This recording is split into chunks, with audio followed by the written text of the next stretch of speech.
멸망의 도시를 떠나서 고향을 떠나 이제 크리스찬이 여정을 시작하여서 그 여정을 해 나가는 과정 가운데 잘 해 나가다가 절망의 수렁에서 그만 이제 빠져버리게 되죠. 그래서 아주 위기 상황 속에 있을 때 하나님께서 보내주신 사람, 바로 도움의 그 손길을 통하여서 이 크리스찬이 그 수렁에서 이제 건져지게 되는 것이죠. 그리고 이제 하나님의 은혜로 다시 여정을 출발하게 되는 것입니다. 자, 순례의 여정을 다시 시작하는 그 앞에 이제 새로운 인물이 등장을 하게 됩니다. 자, 어떠한 이야기가 이어질지 우리가 주목하면서 원작의 이야기를 살펴보면요. 이제 홀로 남은 크리스찬은 가던 길을 계속 걸어갔다. 그때 멀리서 누군가가 벌판을 가로질러 다가오는 게 보였다. 마침내 크리스찬과 얼굴을 마주한 신사는 자신을 세상 현자라고 소개한다. 세상 이치시에 살고 있는데 크리스찬이 가려고 하는 곳에 아주 가까운 대단히 변한 도시라고 했다. 이제 크리스찬이 홀로 여정을 하는 것이죠.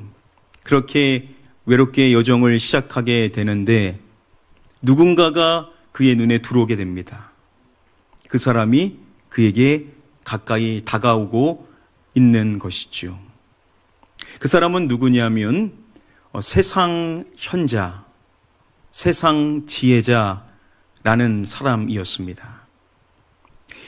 이 세상 현자, 이 세상 지혜자는 세상 이치시라는 아주 번화한 도시, 많은 잘 사는 사람들이 살고 있는 도시에서 온 사람이었습니다.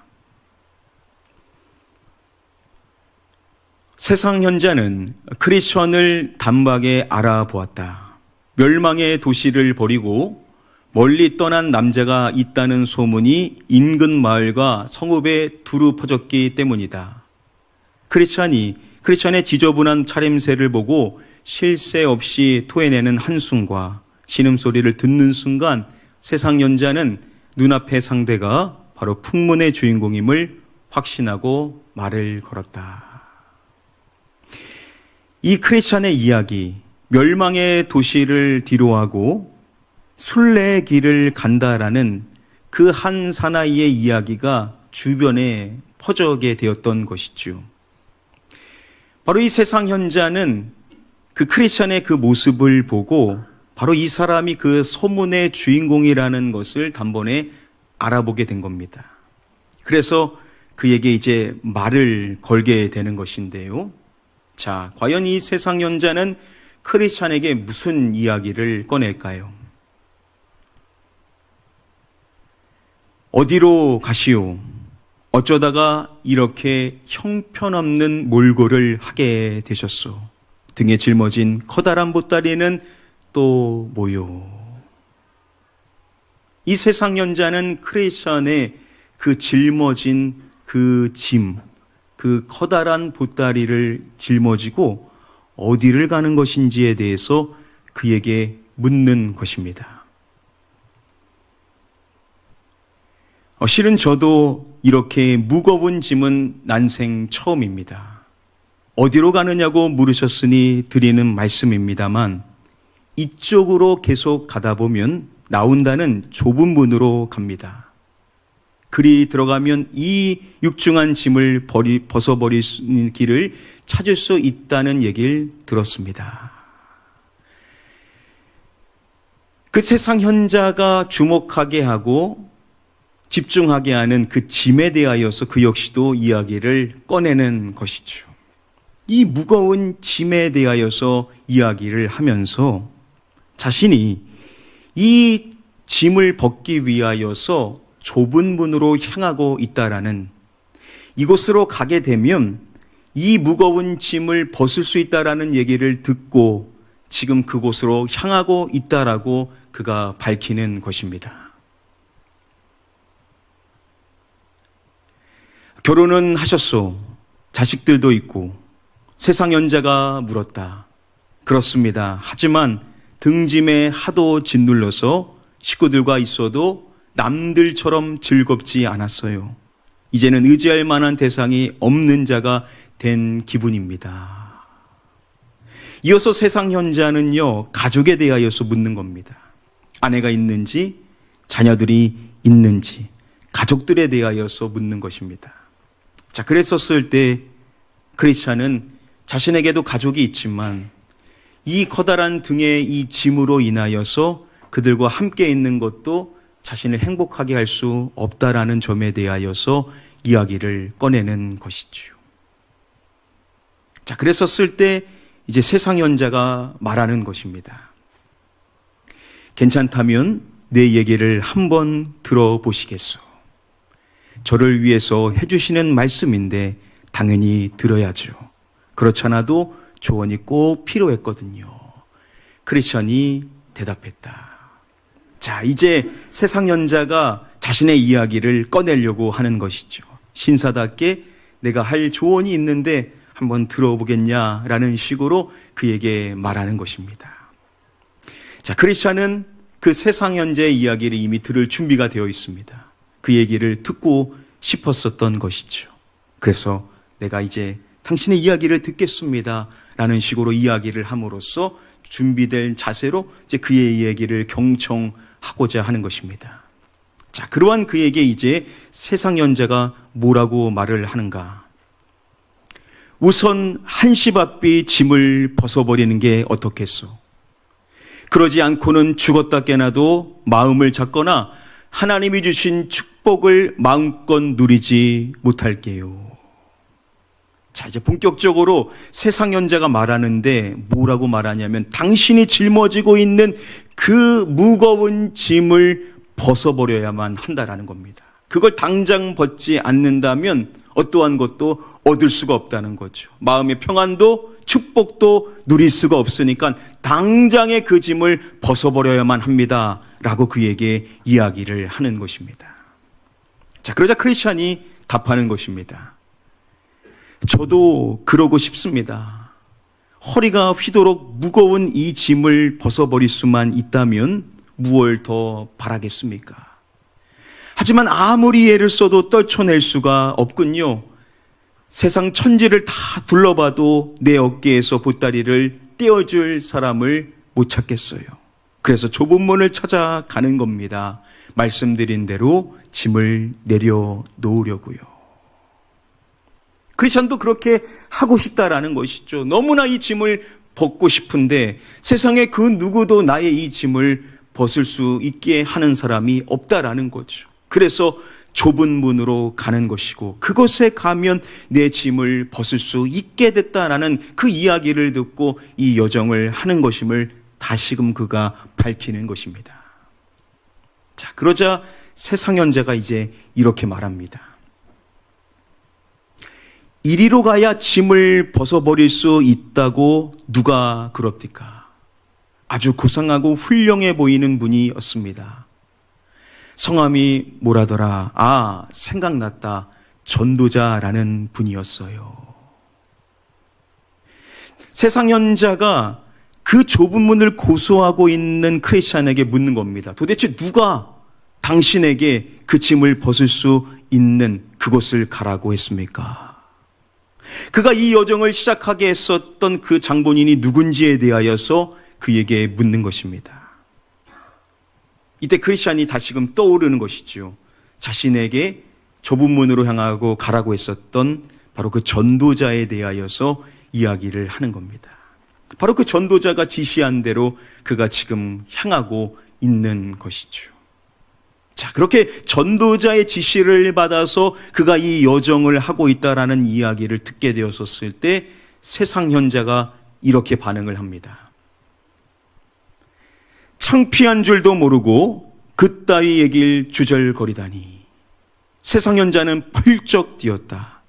그 양반이 댁에게 가르쳐준 것만큼 위태롭고 험난한 길은 다시 없을 거요.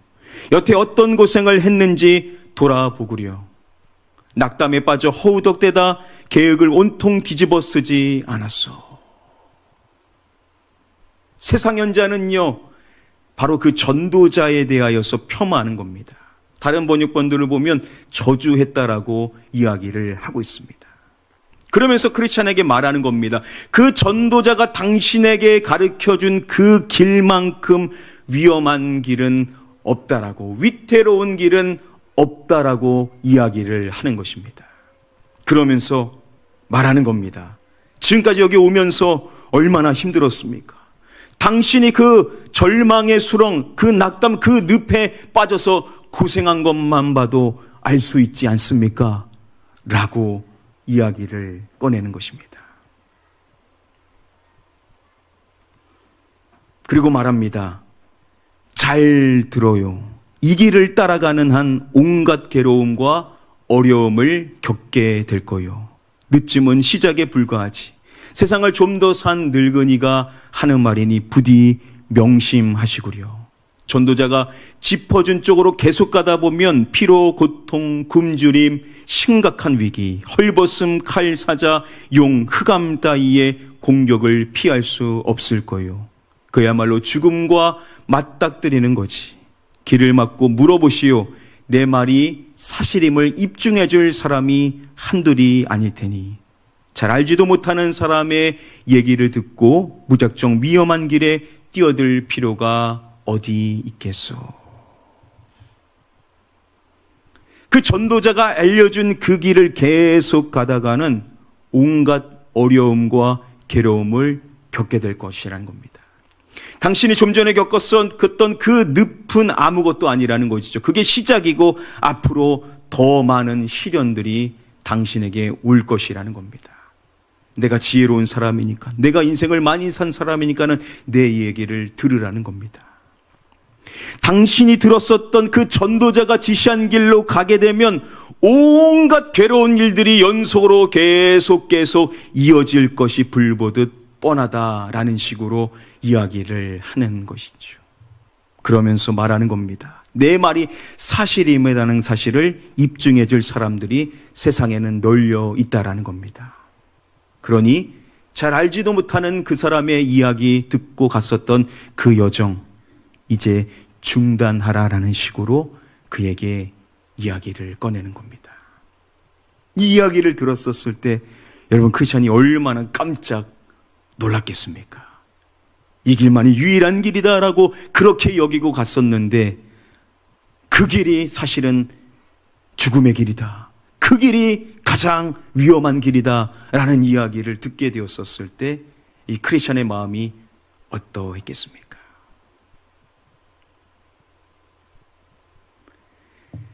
여러분, 이 촐로 역정의 이야기가 처음에서부터 시작을 하면서 그가 멸망의 도시를 떠나 여정을 시작해 나가는 그 과정 속에서 사실 절망의 늪, 이것은 아무것도 아니었었습니다. 이 세상 현재를 만나면서부터 이제 그가 맞닥뜨리는 그 시험과 어려움이 한층 더 깊은 어려움이고 한층 더 그에게 괴로움을 줄 수 있는 시험들이다라는 것을 이 세상 현자의 이야기에서부터 우리가 짐작을 할 수가 있게 되는 것이죠. 이 세상 현자는 어떠한 사람이냐? 이 세상 현자는 세상에서 소위 도덕적 성품이 뛰어난 사람으로 인정을 받는 사람이라는 겁니다. 이 세상 현자는 박식한 사람이라는 겁니다. 많이 산, 오래 산, 그리고 많이 배운 지혜 있는 사람으로 여기는 사람이고, 또한 이 사람은 신사다운 사람이어서 상대방에 대하여서 존중해주고 기다려줄 줄 알고 질문할 줄 아는 사람이고, 그리고 무엇보다도 이 사람은 가진 것이 많은 부자라는 것입니다. 여러분, 반면 그 앞에 있는 크리스찬은 어떻습니까? 그는요, 피곤한 모습, 이 여정을 하면서 절망의 수렁에 빠져서 그 몰골도 말이 아니고 홀로 다시금 가야 되는 그 모습 속에서는 그 모습이 참 힘든 기색이 역력한 현재의 상태라는 것이죠. 자, 그러면 이 둘의 모습을 보이는 모습만, 나타나는 모습만 비교해 보면 어떻겠냐라는 것이죠. 세상 현자의 관점으로 봤었을 때 이 크리스찬이라는 사람이 얼마나 볼품없고 가여워 보이고 아무것도 가지지 않은 사람처럼 보일 수밖에 없을 것이라는 거죠. 크리스찬도 겉으로 보이는 시각으로만 봤었을 때는요, 이 세상연자의 말이 다 맞는 것 같은 것입니다. 그래서 이렇게 설명을 합니다. 세상연자의 외형적인 우수한 모습은 이 크리스찬에게 상당히 설득력 있게 다가왔을 것임을 말합니다. 왜 크리스찬이 이 세상연자의 말에 그렇게 마음이 열려서 그의 얘기를 계속 경청하고 있는 것이냐? 다른 이유도 있었겠지만 이 세상연자가 가지고 있는 그의 외향적인 우수한 모습, 뛰어난 모습, 다 갖춘 것처럼 그의 그 모습이 너무나 좋아 보이다 보니까 그의 그 이야기가 솔깃하게 들렸다라는 것이죠. 이야기가 맞는가?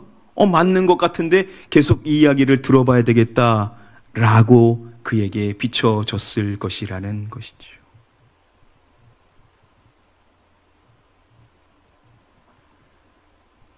철로역정 애니메이션을 보면 세상현자가 나타날 때 초점을 맞추고 있는 부분이 그의 화려한 모습입니다. 준비된 영상을 잠시만 보시면요.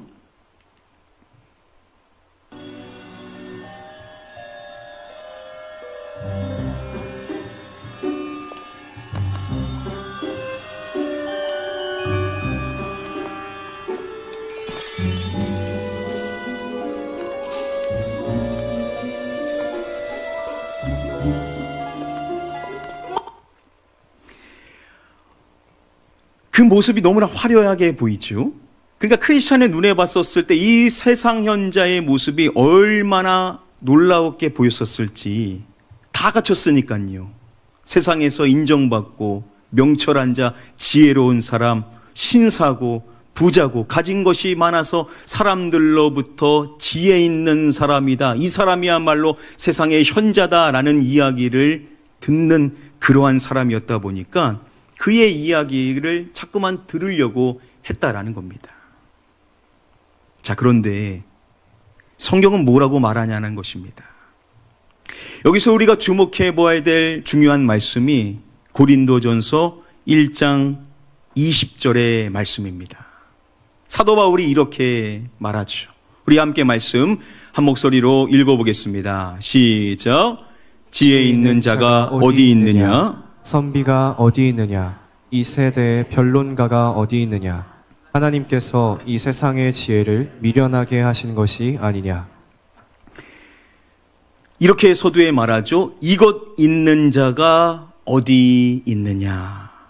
뭐 있는 자요? 지혜를 말하죠. 지혜 있는 자가 어디 있느냐? 그리고 또 말합니다. 선비가 어디 있느냐? 여기서 선비는 다시 말하면 학자를 말하고 있습니다. 선비, 학자가 어디 있느냐? 그리고 또 말합니다. 이 세대의 변론가가 어디 있느냐? 변론가, 다른 번역본들을 보면 철학자라고 번역을 하고 있습니다. 이 세대의 변론가, 철학자가 어디 있느냐? 바울이 말하고 있는 뉘앙스는 뭡니까? 세상에서 지혜 있다라고 하는 사람, 선비, 학자, 변론가, 철학자, 그러한 사람이 세상에 어디 있냐? 없다라는 겁니다. 그리고 이렇게 말하죠. 하나님께서 이 세상의 지혜를 이것하게 하신 것이 아니냐라고 말하고 있습니다.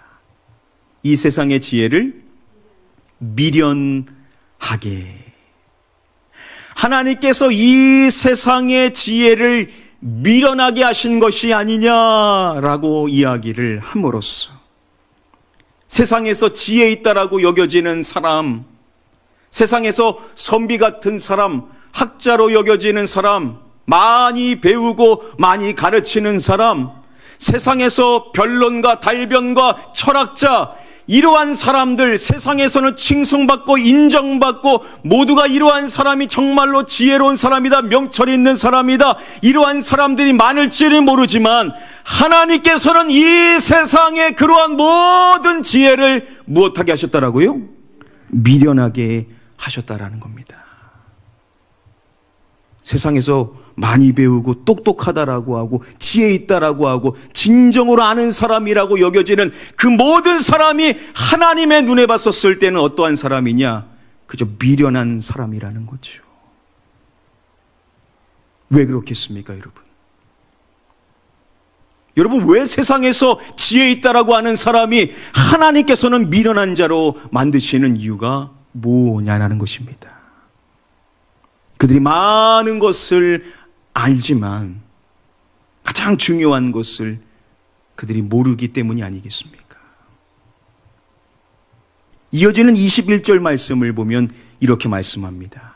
하나님의 지혜에 있어서는 이 세상이 자기 지혜로 누구를 알지 못함으로 라고 말씀을 합니다. 이 세상이 자기 지혜로 하나님을 알지 못함으로. 이 세상이 자신의 지혜로는 누구를 알지 못한다라고요? 하나님을 알 수가 없다라는 겁니다. 세상에 지혜 있다라고 여기에는 수많은 지혜 있는 사람, 세상의 학자인 사람, 세상의 철학자들, 자신이 가장 많이 알고 있고 가장 뛰어난 지식이 있고 나야말로 참 지식인이다라고 여기는 그 수많은 지혜 있다라고 여기는 사람들이 자신의 지혜로 하나님을 알 수 있느냐? 하나님을 결코 알 수가 없다라는 겁니다. 세상에 그 어떠한 사람이 자기 머리로 자기 공부로 참 하나님을 알 수가 있냐라는 거죠. 하나님은 결코 그렇게 하시지를 않는다라는 것이죠.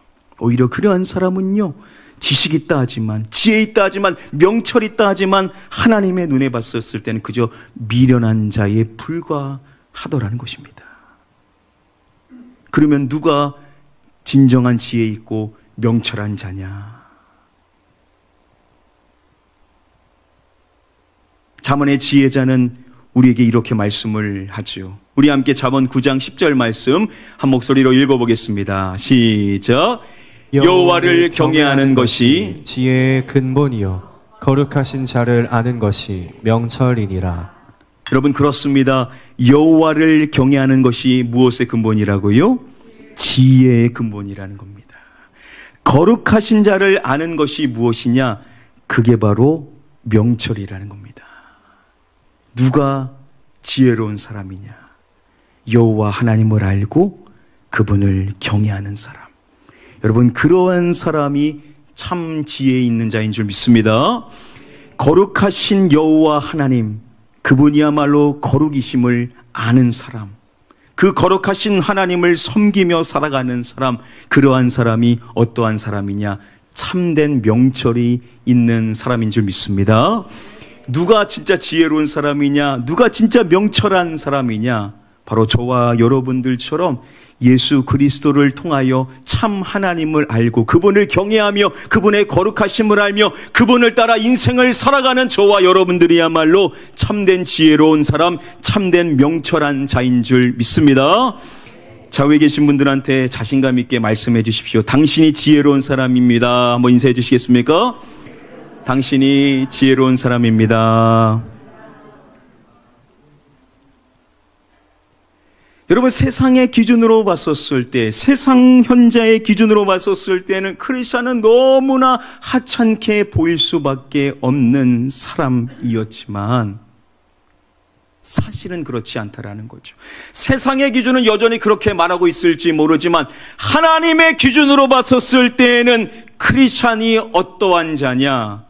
참된 지혜를 지닌 자이고 거룩하신 이를 아는 명철한 자가 바로 크리스찬, 하나님께서 택하신 저와 여러분들 그리스도인이 참된 지혜 있는 자, 참된 명철을 지닌 자라는 사실 우리가 확실히 믿어야 될 줄 믿습니다. 그러니 여러분, 세상에서 학식 있고 똑똑하다라고 가진 것 많고 인정받는 그러한 사람들 앞에 섰을 때 여러분, 우리가 작아질 필요가 없습니다. 여러분, 그들 앞에 서서 우리가 교만해서는 안 되지만요, 그들 앞에 서서 결코 우리가 굴복한 모습처럼, 낮아진 모습처럼 아무것도 가진 것이 없는 나약한 인생으로 선 사람들이 아니라는 겁니다. 오히려 우리는 더 당당하게 설 수 있는, 나야말로 참된 지식이 있고 지혜가 있고 명철이 있는 사람이라는 사실을 믿고 우리는 그들 앞에 당당히 설 수 있는 자가 되어야만 될 줄 믿습니다. 그들의 말도 우리는 물론 들을 줄 알아야 되지만 그들이야말로 우리의 말을 들어야 된다라는 것이죠. 왜냐? 우리는 여호와 하나님, 그분을 경외하는 참된 지혜가 있는 자고 거룩하신 여호와 하나님을 아는 명철이 있는 자이기 때문인 줄 믿습니다. 앞서서 보신 고린도전서 1장 21절 말씀이 이 세상이 자기 지혜로 하나님을 알지 못함을 말하고, 그리고 21절 말씀 이렇게 맺어집니다. 하나님께서 이것에 미련한 것으로 믿는 자들을 구원하시기를 기뻐하셨도다. 여러분, 무엇에 미련한 것입니까? 바로 전도에 미련한 것이죠. 하나님께서는 전도에 미련한 것으로 믿는 자들을 구원하시기를 기뻐하셨다. 여러분, 세상의 지혜로 하나님을 알 수 있다라고요? 알 수 없다라는 겁니다. 세상에서 아무리 많이 배우고 많은 지혜를 갖고 있고 많은 학식을 갖고 있는 사람이라고 해도 자기 지혜로 하나님을 알 수 없습니다. 구원받을 수가 없습니다. 하나님은 어떠한 방법을 통해서 구원하시냐? 전도에 미련한 것으로 믿게 하시고 그러한 자를 구원하시기를 기뻐하시는 하나님이시라는 것입니다. 쉽게 말하면 그들의 눈이 봤었을 때에는 어리석게 보이는 전도의 말씀으로 믿는 사람을 구원하려 하신 분이 바로 저와 여러분들의 하나님이시라는 것이죠. 그들의 눈에 봤을 때는 뭘 저런 얘기를 계속해, 어리석게 보인다라는 거죠. 미련해 보인다라는 겁니다. 그런데 여러분, 진짜 미련한 사람은 하나님을 모르는 사람 아닙니까? 예수 그리스도를 믿지 않는 자 아닙니까? 그런데 그들의 눈에는 그게 미련해 보인다라는 거죠. 어리석어 보인다라는 겁니다. 그런데 하나님께서는 그 어리석어 보이는 그 전도의 말씀을 통하여 하나님의 구원의 역사를 이루시는 하나님이신 줄 믿습니다. 여러분들 어떻게 구원받으셨습니까? 공부해서 받으셨습니까? 학위 받아서 구원받으셨어요? 여러분들 누구 지혜 있는, 세상에서 정말 명철이 있다라고, 똑똑하다라고, 박사학위 있다라고 하는 그런 사람한테 가서 배워서 구원받았냐라고요. 그런 사람 한 명도 없다라는 겁니다. 우리 모두는요, 하나님의 구원의 방법인 전도에 미련한 것을 통하여서, 우리도 전에는 안 들렸고 안 믿어졌고 미련해 보였고 어리석어 보였지만 하나님께서 보내시는 전도자를 통하여서 복음을 전하게 하셨고, 그 복음이 믿어짐으로 말미암아 우리가 하나님을 믿고 그분을 경외하고 그분을 알고 그분을 예비할 수 있는 인생이 되게 된 줄 믿습니다. 그게 바로 하나님의 방법이라는 거예요. 지혜로 이길 수 있는 게 아닙니다. 공부로 이기는 것이 아니에요. 가진 것이 많아서 이길 수 있는 것이 아닙니다.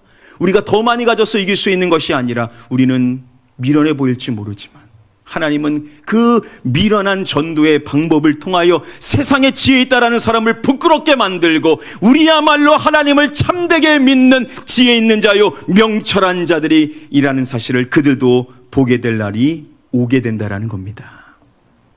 그래서 세상의 기준을 봤었을 때는 하찮아 보이지만 크리스찬이야말로 참된 지혜가 있는 사람이요 거룩하신 하나님을 아는 명철이 있는 자이기 때문에 입장이 바뀌어야 된다라는 겁니다. 우리가 세상 현자의 이야기를 물론 들을 줄 알고 경청해 줄 줄 알고 존중해 줘야 되겠지만, 오히려 참된 지혜가 있고 참된 명철이 있는 저와 여러분들이 그들에게 전해줘야 될 사명이 있는데, 바로 전도의 사명이 우리에게 있는 줄 믿습니다.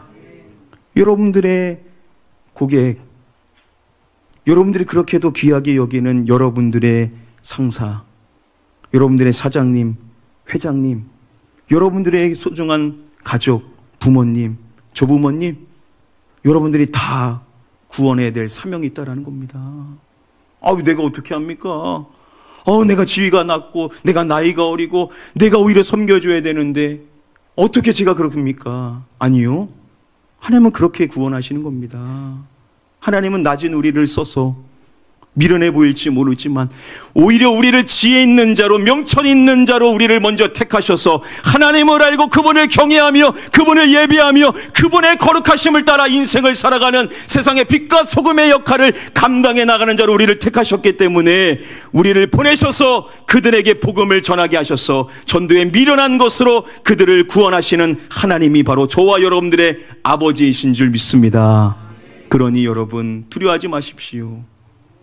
우리가 아무리 가진 것이 없고 능력이 없고 지혜가 없어도 하나님은 그러한 우리를 써서 그들을 구원하신다라는 사실을 믿으시고 여러분들 당당해지시고 복음의 능력을 믿으시고 여러분들과 하나님께서 함께 하시고 성령 하나님이 여러분들과 함께 하시기 때문에 여러분들의 입술을 통하여 죽어가는 영혼을 살리신다라는 사실을 확실히 믿으시게 되시기를 바랍니다. 그러니 여러분들이야말로 지혜 있는 사람이고 내가 명철한 사람이라는 것, 세상에 지혜 있다라고 여기는 사람, 사실 하나님의 눈에 봤었을 때는 그저 미련한 사람, 불쌍한 사람이라는 것을 하나님의 시각으로 바로 보셨어. 자, 오늘 이후부터 여러분들이 만나게 되는 사람들, 그들이 아무리 크게 보여도 그들은 그저 구원이 필요한 하나님을 모르는 지혜 없는 자에 불과하다라는 겁니다. 그들을 불쌍히 여기시고 그들을 위해 기도하시고 그들에게 당당하게 복음으로 나아가셔서 그들 모두를 주님께로 이끄실 수 있는 저와 여러분들 되시기를 주님의 이름으로 간절히 축복하며 축원합니다.